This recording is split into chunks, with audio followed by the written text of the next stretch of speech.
The supermarket was bustling with life, carts squeaked, aisles echoed with laughter, shelves stood tall and full, yet in that crowded world, one moment, one woman, and one small carton of milk held a silence heavier than stone. Her name was Mira, a single mother, young yet worn by life, her brown coat frayed at the cuffs, her eyes red from sleepless nights and struggles she never wished upon anyone, and beside her stood her little daughter, Anna, clutching her sleeve like a lifeline, her innocent eyes wide with confusion as she stared at the small carton of milk her mother had just placed on the counter to return. Mira swallowed hard, her voice barely above a whisper. I don't have enough money, and those words tasted like broken dignity, like defeat she had avoided for months, working extra shifts, skipping meals, telling her daughter bedtime stories so hunger would hurt less, yet now here she was, returning milk, the very thing her child needed most. People behind her sighed impatiently, shifting irritated footsteps, some even rolled their eyes,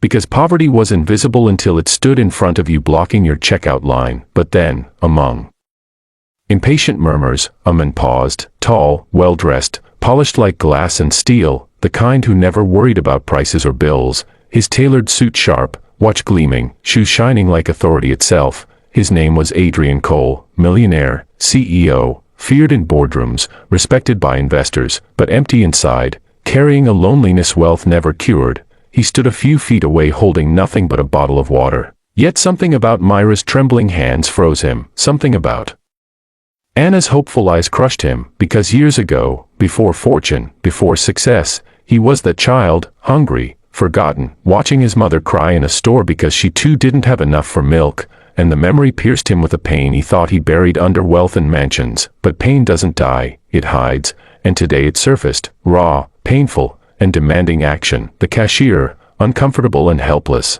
waited for Mira to step aside, and Anna tugged her mother's coat whispering softly, "Mama, it's okay.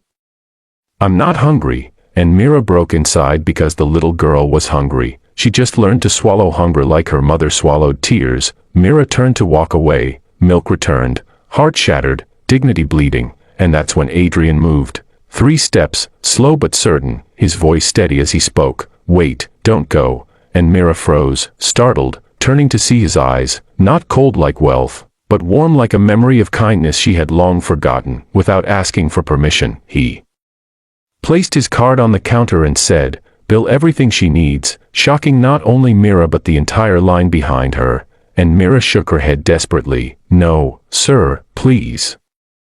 I can't accept charity," but Adrian replied softly, "This isn't charity, I'm simply returning what life once gave me," and those words hit her harder than hunger ever did. The cashier scanned milk, bread, fruits, diapers, essentials Mira never dreamed of buying today, each beep echoing like a second chance being built piece by piece, and by the time the bill printed, Mira was crying silently, not out of shame, but relief so overwhelming it felt unreal. Adrian picked up the groceries and placed them gently in her cart himself, refusing to let her bow her head, telling her, "You don't owe me thanks, you owe your daughter a future, that's enough," and with that, he started walking away, shocking everyone, because he didn't wait for applause, didn't ask for recognition, but Mira, trembling, chased after him asking one question that cracked the air, "Why me?"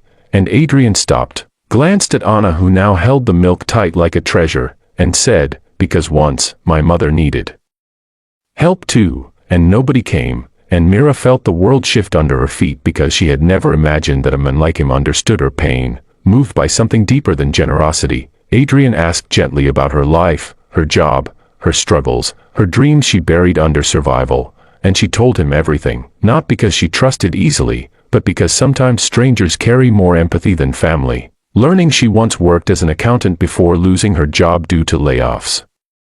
Adrian didn't hesitate, he offered her work in his company, salary enough to stand tall again, a daycare facility for Anna, a future she never thought she'd see, and Mira fell to her knees, not because she felt small, but because she finally felt seen, and Adrian knelt too, lifting her up with a steady hand, saying, "No mother should kneel for surviving. Stand, Mira, you've earned more than you've received." The employees around them wiped tears, shoppers stood stunned, and word spread like wildfire. A millionaire saved a mother not with charity but with dignity, and that day became a story the city never forgot. Weeks turned to months. Mira entered her new job, nervous but determined, quickly proving herself brilliant, dedicated, resilient, and people respected her not because Adrian helped her, but because she earned her worth. Anna flourished in daycare, healthy, smiling, fed without worry, and Adrian, who once ate alone in mansions, now often visited them, not as savior, but